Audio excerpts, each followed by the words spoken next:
Next is a braided hairstyle, and I wasn't planning on sharing this look, but I'm so happy that I did because it ended up being my favorite.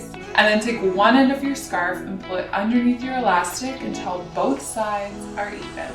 Then divide your ponytail into 3, placing the end of your scarf on the top of your outer left and right sections. And then just begin 3-strand braiding by crossing your right section underneath the middle and then crossing your left section underneath the middle. And by crossing underneath as you braid, this will help your scarf stand out. Alright, braid all the way to the bottom and secure your ends with a clear hair elastic.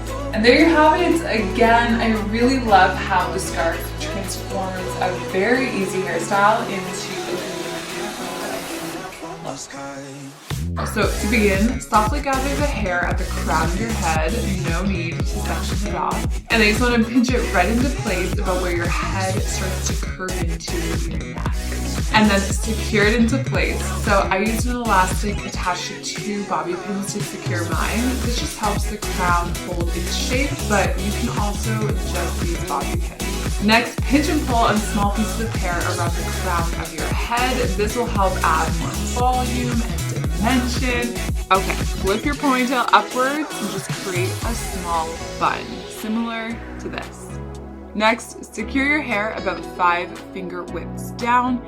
And if your hair is long, just create a bun on the end. This will help keep your ends tucked away. And then begin tightly rolling your hair underneath. Then fan out your sides, and once you're happy with the appearance of your bun, just begin bobby pinning everything into place. I love how simple yet elegant this hairstyle is. It'd be perfect for any family